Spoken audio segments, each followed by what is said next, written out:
Seguro va a ser muy interesante para nosotros hoy. María Papas tiene una larga y extensa trayectoria siendo secretaria y dentro de la política de Chicago, en Illinois.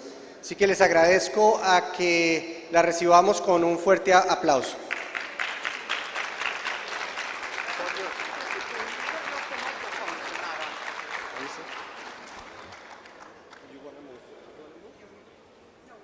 Hola, hola. Okay. All right.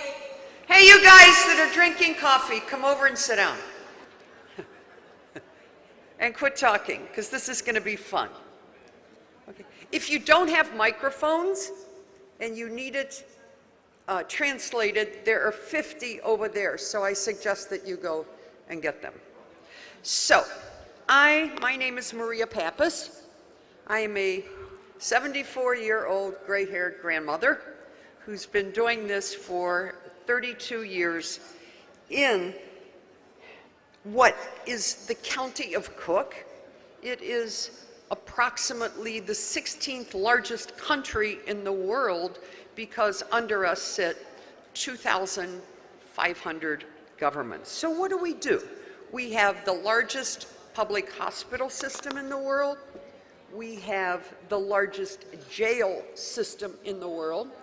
We have 118 children under the age of 18 waiting trial for murder. So what does all this have to do with property taxes? It has a lot to do with it because it influences how they go up and how they go down and who wins elections and who loses elections. So it costs us, for 22,000 people awaiting trial, it costs us about $50,000 a year to house a prisoner.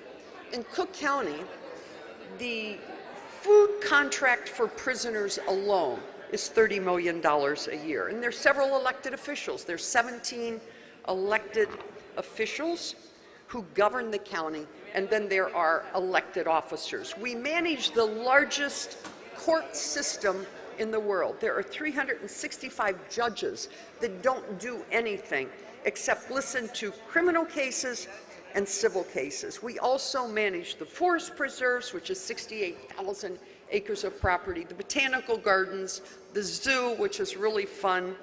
This time of year, it's all lighted up and people get to go and see it with these interactive lightings.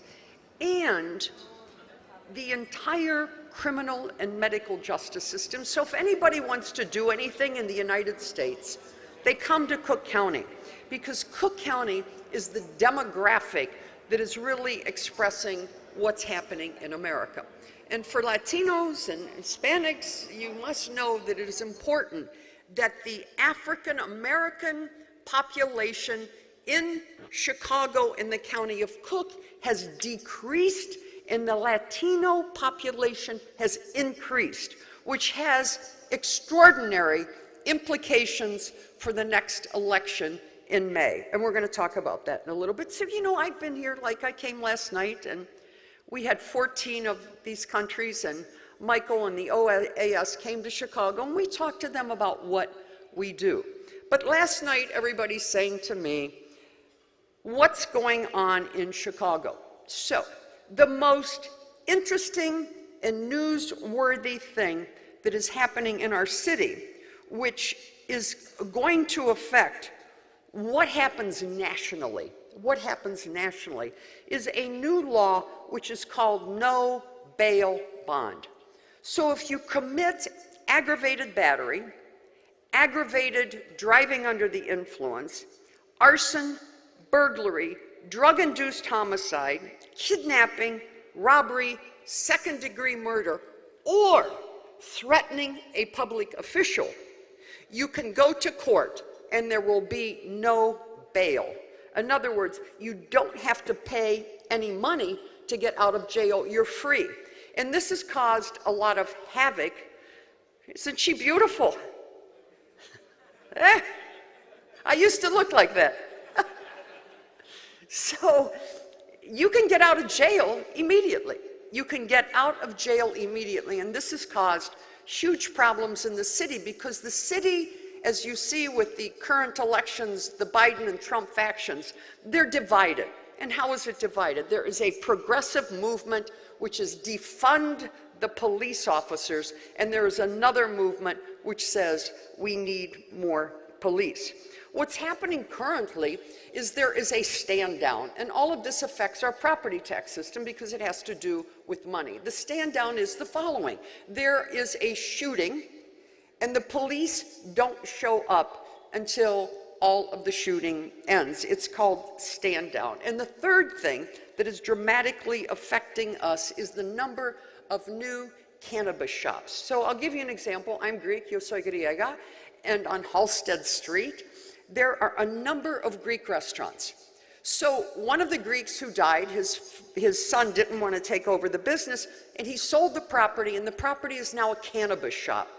So what's happening all over the country is that at the cannabis shop, the drug dealers come in at night and they stand in line and they tell the people, don't go into the cannabis shop, I'll sell you the drugs cheaper.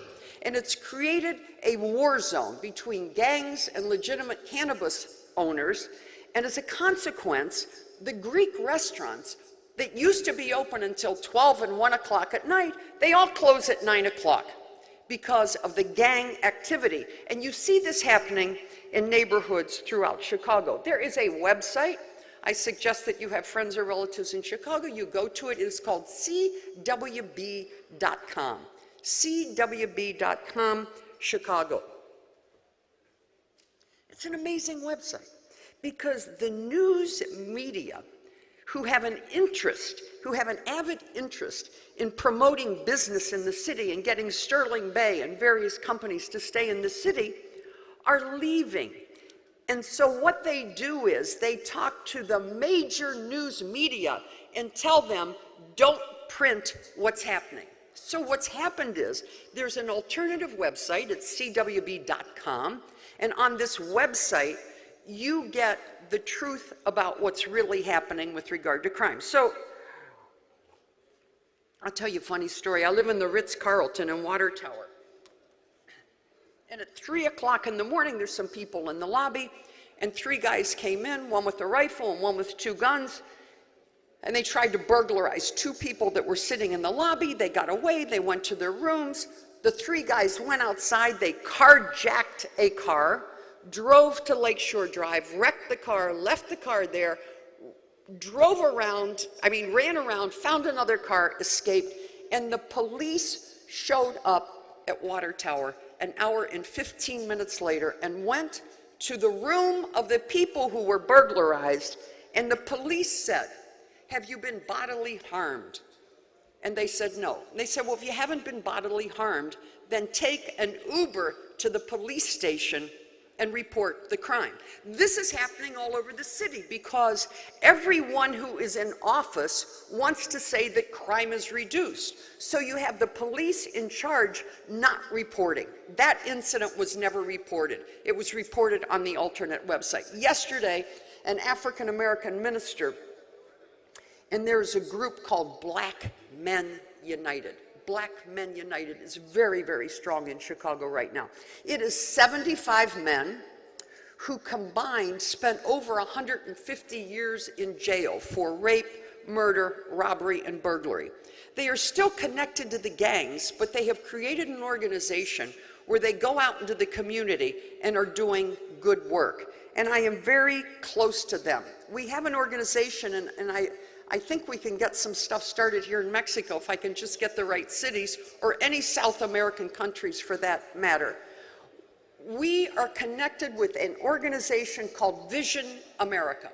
Vision America and Black Men United are working, and what we do is we receive from CVS, Costco, Walgreens, every major company in America. We have a 200,000 square foot warehouse.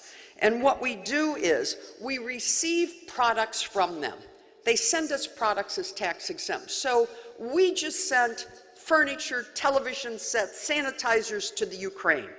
We go into various underserved communities in Chicago and give away these products. It's interesting because I go in as a white woman into these black ghettos, but Black Men United calls ahead of time and tells the gangs, Pappas is coming in, don't bother her, which is very interesting.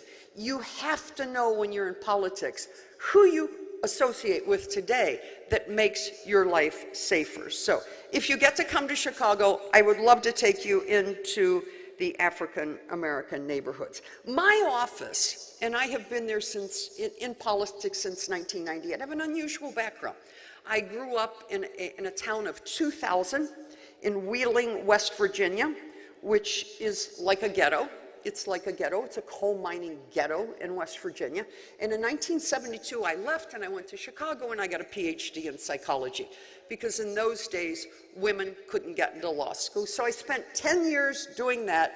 I then got a law degree because I was testifying in court on criminal cases. I got a law degree and I segued into public policy as a legislature, dealing with jails and hospitals. And then my predecessor, the treasurer of Cook County, was indicted and he was going to jail. And the Democratic powers that be in Chicago called me and said, you need to be the next treasurer. The problem was, when that occurred, the office had no Y2K compliance, no email system, no website, it had 6 offices and 258 people. 6 offices and 258 people. So why is it that now we've had over 127 countries come to visit my office? Why? I will tell you why.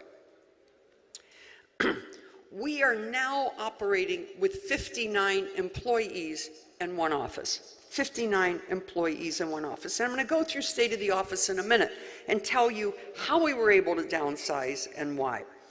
Right now, there is a crisis in Chicago. So let me tell you the crisis. You all know what an assessor is. The assessor assesses the property, right? Okay. The bills in Chicago right now are 6 months late. They're 6 months late. They were due August 1st, but because of the extraordinarily high number of appeals, and because the assessor decided to reassess all commercial properties during COVID and reinstitute a formula where commercial properties were valued higher than residential properties, everything is 6 months behind. So, for the first time in the history of this county, the bills are going to be due on December 30th. Now, how am I combating that? I should be mailing the bills December 1st. I'm here.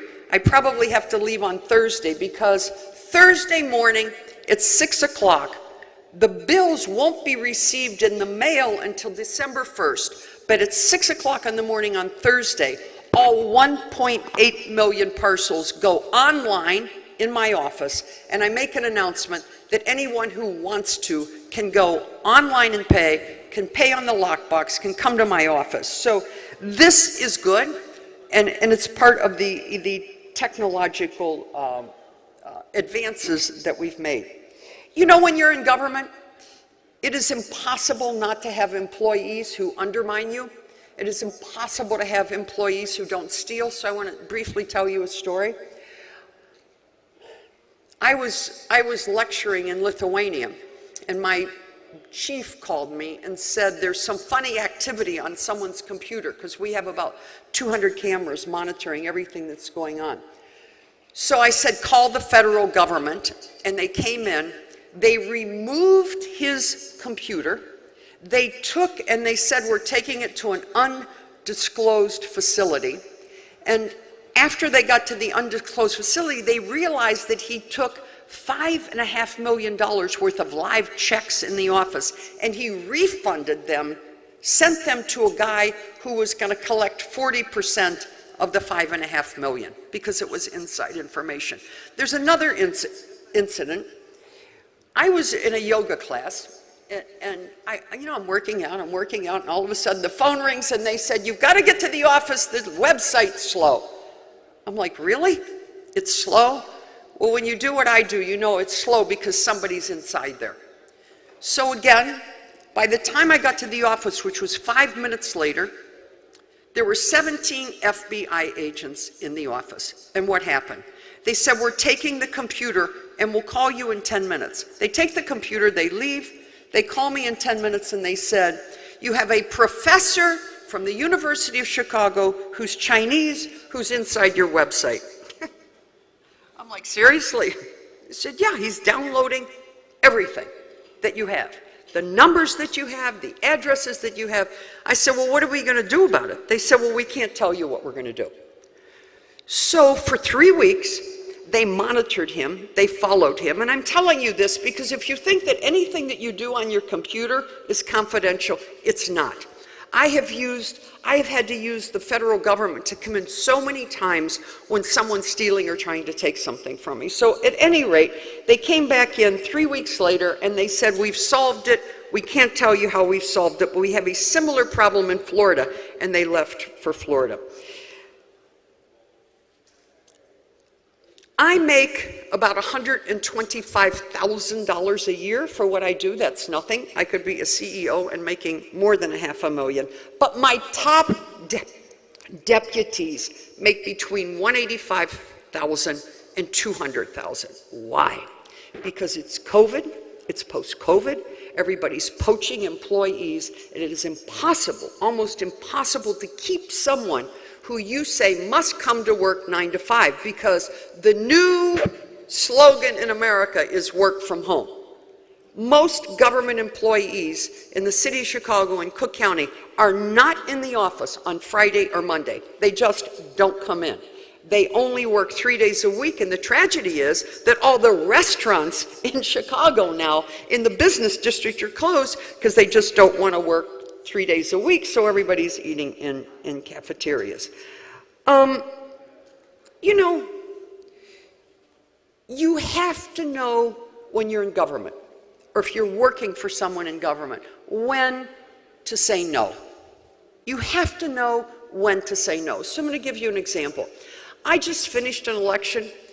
I'm the highest vote getter in the county. I always get over 1 million votes. Nobody beats me, but if you're doing it for 32 years, the 1 million people that vote for you know you.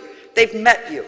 If you've done good outreach, you've met all of them. So I get calls, you know, I got a call from the largest corporations in the city who said to me, Maria, you're the only candidate who should be mayor. And I got offered last week as a starter $15 million to get into the Chicago mayor's race. So I was on radio and they said to me, you would be the best person to be the mayor. Why don't you want to run for mayor? And I said, I don't want to be mayor because I would win. I would win. I would win the mayor's race. So you have to know what the danger is of moving into an area that you know is impossible to cure. The crime is out of control, and the debt, as you will see later in my studies, is also out of control. So how can you take over a city where 4,000 police officers in the last 2 years have retired? 4,000, no one wants to be a police officer. They had 440 people show up to take the test to become a policeman, and out of the 440 that showed up, 4 passed the test. 50 people total passed the physical and the written test, and on the day they were supposed to show up, 5 of the 50 showed up. No one wants to be a policeman. Severe, severe, severe problem in the United States. I love Greece. I'm Greek. I go to Greece often. I'll just tell you a funny story. George Papandreou is a very good friend of mine, the prime minister, and he got elected, and he said, you have to come here right away, and you have to help me straighten out Greece, and it's a mess, and blah, blah, blah, blah. So I went to the finance office, and I went back to George. I said, George, you got a problem. He says, what's the problem? I said, Greece has not billed property taxes for 2 years. He said, you got to be kidding. He calls the finance minister, Papa Constantino. He says, Maria's here. She says, we haven't billed property taxes for 2 years. He calls the guy under him. He calls him back. He says, you know what? We haven't billed anybody. So it's amazing at the top levels of government that these sort of things happen. So where am I and what am I doing and why am I here? We now, with 127 countries that have come in, have also created a think tank. I have a think tank in the office, and I hired the brightest and best of investigative reporters. I hired 2 mapping specialists. University of Chicago gave me 5 free interns, and I hired an MBA in public policy from the University of Chicago. So, you know, why would you do this? You're an elected official. Why would you create a think tank that is now competing with every think tank in the country? Our last study had 800 news media outlets nationwide, including New York Times, Bloomberg News, is starting to cover what we're doing. I think that's why I'm the keynote, and I will begin to tell you about that in a minute. I'm going to talk 5 minutes about my state of my office, and then I'm going to tell you about my studies. But on a personal note, listen to me. There's nobody in this room who's 74 years old other than me, so I want to just give you some healthy personal information. This is a very difficult time in human history. I wake up in the morning and I have to have a policeman with a gun meet me.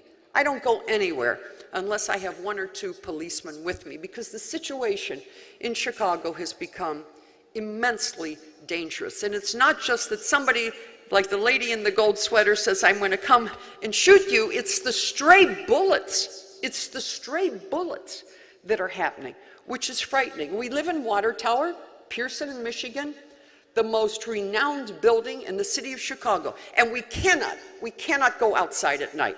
My husband cannot take the dog and walk the dog across the street because it's that dangerous. So we, and I hope it doesn't happen to you, have become a fear-based city. We are afraid to go out at night. We are afraid we're going to get COVID. We're afraid what's happened with the vaccine. We're afraid for our children. So you now have a psychological effect on everyone living in the city, which is a microcosm of what's happening in the country, who live with fear. And that's frightening, because the child who's growing up today doesn't grow up the way I grew up or the way you grew up. We are creating a generation of kids, most of whom in Chicago. And I'll give you an interesting statistic. Last year, in the state of Illinois, 26,000 kids under the age of 18 had a child. Half black, half white, and Mexican. And under the age of 13, 363 children had a child.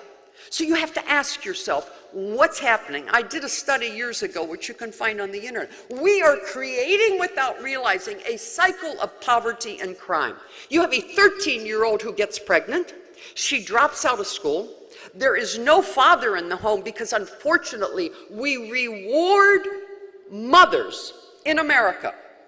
We reward mothers in America for keeping the father outside the house, because if the father's outside the house, she gets a public aid check. So now you have a massive generation of young kids who are growing up in fatherless environments, which leads to, what's the cycle? The cycle is uneducated, the father's gone, drugs, poverty, and it's a cycle. Because now that 13-year-old who had that child, that is the same child that is engulfed by the gangs. The gang says, you don't have a father, let me embrace you, let me love you, let me care about you, and let me tell you, to get into the gang, you must go to the corner of Chicago and Michigan and shoot 3 people, and then we will bring you into the gang. And it's happening, and it's happening constantly. So for me, I have become, I'm from a family of priests on the island of Crete, but I have become, because when you're in the top position of authority, everybody comes to you for advice. Nobody calls and says, Maria Pappas, do you need anything? Nobody. It just doesn't work that way. What they do is they call and say, can you do this? Can you do that? Can you do this? Can you do that? I think when you're in office and you're my age, you find your God. You find your God. And this is important. You find your God means you find out who you are, what matters, and how you're going to handle the enormous stress of what's happening in our world. So let me tell you, you're going to get to cookcountytreasure.com. This is an amazing website. Can you imagine that I get as many as 2 million visitors a month? 2 million visitors a month to a website. Why would 2 million people, Michael, it's 11:01. Can I have 10 more minutes? Yeah? Speed it up? Get the presentation up? Okay. We're going to skip State of the Office. Go to cookcountytreasure.com. It's up in 127 languages. Go to the bottom and look at State of the Office. It will tell you how we went from 258 people down to 59 and how we are getting 2 million people on the website and what we are seeing. I'm going to leave that part of the presentation out because we're running late, and I'm going to switch to the studies. So there are a number of studies. Beyond the 2 that I'm going to explain today, there are several others on the website. One is the voting study, which you need to understand. The voting study. The voting study shows that in the last elections, over the last 10 years, less than 25% of the people who are eligible to vote, vote. Less than 25% of the people who are eligible to vote, vote. This is a frightening figure because when I come here, everybody says to me, what's happening in the election? What can happen in the election if all the people who are complaining don't vote? You need to look at that and pappastudies.com on cookcountytreasure.com.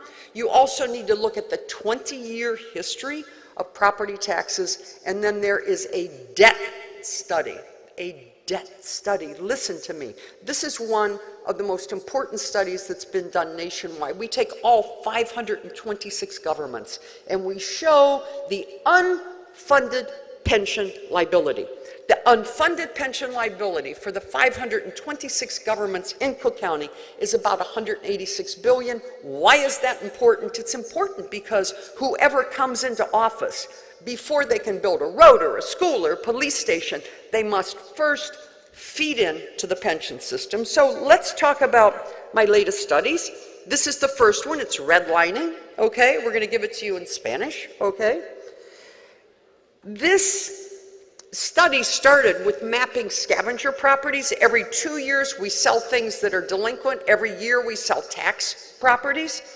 And what we've been able to do in this is identify, you're going to see here, you see all these little dots? These are properties in the city of Chicago and the county of Cook that 70 years ago were redlined. What does redline mean? Redline means that 70 years ago the bank said, don't give these Latinos and don't give these banks loans.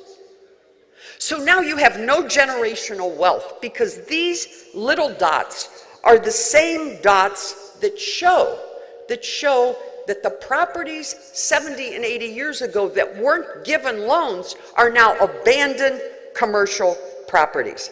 This large map of the United States are the red dots where banks were told, don't give money to Latinos, don't give money to blacks, don't give money to minorities. So what we're finding in this is that those same properties that were redlined, get this, are the same properties where 80% of the violent rapes, murders, and robberies are occurring in Chicago.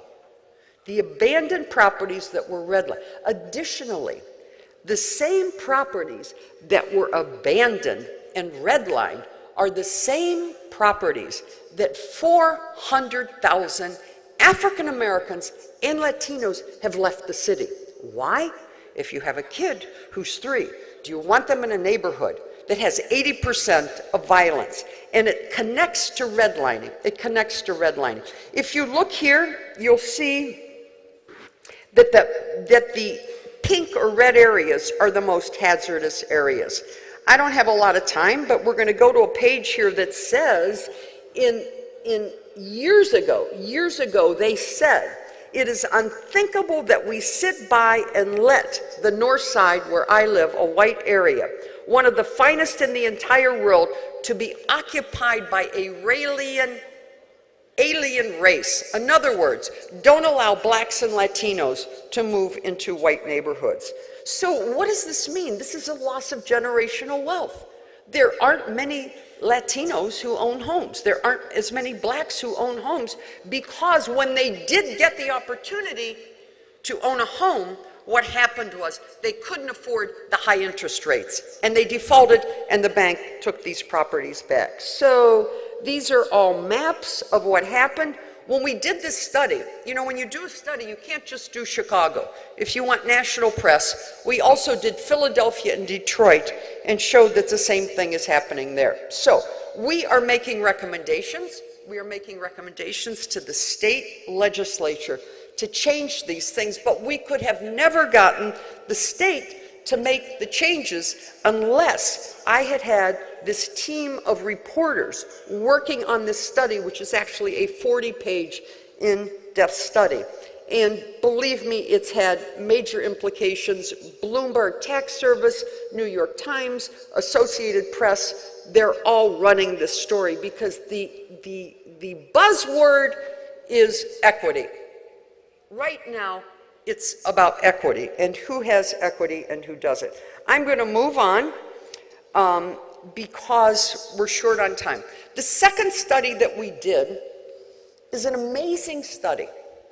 If you know, the largest newspaper in Chicago is the Chicago Tribune. It is the Chicago Tribune. A hedge fund off of Wall Street came in and scooped it up, bought it, fired their best reporters, and took the real estate and is now selling off the real estate. One of the pieces of real estate that they're selling is going to become a casino. And there's a lot of politics involved. But I saw this as an opportunity. When they fired their best reporters, I hired them. I have in my office the best investigative reporters in the city who are doing these studies, and we're going to turn out 2 more. We're doing one on, which you'll find interesting. There's 80,000 parcels in the city of Chicago that pay no taxes. And we are looking nationwide at all properties that pay no taxes because they are 501c3s, they're hospitals, they're universities. We're looking at the amount of money in their trust funds. Harvard, for example, has 20 billion and they pay no taxes. Northwestern University has 30 billion, University of Chicago has 50 billion. They pay no taxes, but they want the government services. So now we decided to look at who comes in and buys these properties in Black and Latino neighborhoods. It's amazing. What we uncovered is, and I'm gonna move down here quickly because Michael's making faces and I have to finish soon. Look at this. This is a list of buyers in Cook County. The buyers in Cook County are actually hedge funds on Wall Street. So they come in, they buy the property. They buy it. The government gets the property. This is an 8-year study. The government gets the property, and they get, all these 526 governments get $228 million. 2.5 years later, the hedge fund comes in and says, I don't want it. I don't want it because when you sold it to me, you made a mistake. You said the house had a toilet, and it didn't. You said that there was air conditioning, and there wasn't. And as a consequence, when they return the property to me after 3 years, the hedge fund, who created a law in 1930, makes 54% interest off of Black and Latino neighborhoods. 54% interest. This was an amazing study because these guys and these hedge funds operate throughout the United States. They operate throughout the United States, and they are literally raping Black and Latino neighborhoods. So I'm just going to say 2 more things. I don't know if you have international radio, but I have a Black Talk radio show. You believe that? Radical Black Talk Radio. It's called WVON. I am the most popular talk show host in Chicago. People love me. I have gray hair, I wear crazy jackets, I tell funny stories. And I, every Monday, go on radio, and we have a system where people, especially Latinos, at closings, here's what happens. They go to a closing, and at the closing, the mortgage company pays the taxes. They set up an escrow. But now they get a bill. They get a bill from me, and they don't know. They forgot that the mortgage company paid, so they pay. So I'm sitting with 2 payments on a piece of property. I'm sitting with an extra $79 million going back 20 years, where mostly Latinos and blacks who don't understand the system have overpaid. So I go on the radio every week. I'm doing Black Talk Radio, and it's going so well. I'm going to have my own Hispanic radio station within 2 weeks, where I go on and people call in, they give me their address, and I tell them whether or not they have any money. So I'm excited about that. I hope that you will get to my site. It's up in 108 languages. We've had over 500,000 downloads in foreign languages. I know it is, hold on. It's 11:12. I'm available. This is Maritza Fitch. Maritza's in my office until I learn Spanish very well. She's here. She will accommodate you. We are willing to share any data that you want. We are willing to share the presentations in Spanish that we did when the OAS 14 delegates came to Chicago. This presentation and our studies are in Spanish. Maritza will give you her card. We welcome visitors. I love you guys, and I'm sorry that on Thursday I got to leave because nobody knows I'm here. And if they knew I was here and the bills weren't out, I would be in deep shit. So I'm out of here Thursday. I love you guys. I hope to see you again. Thank you. Thank you.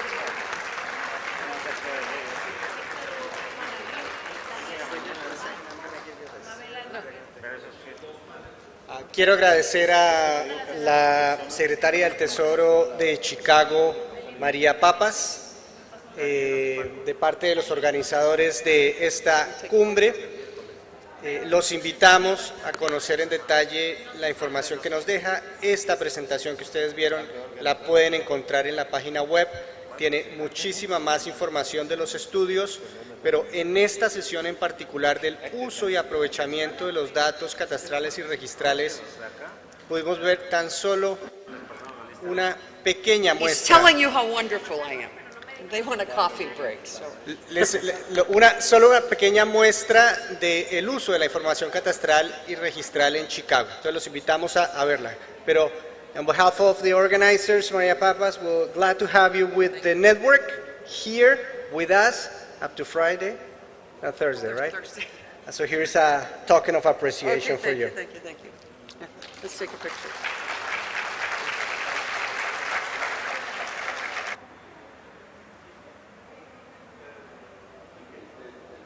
Story. The largest owners of land in Cook County are Polish, believe it or not. Polish own more land than anyone, and they just made me Polish Citizen of the Year. How about that? Thank you. Thank you.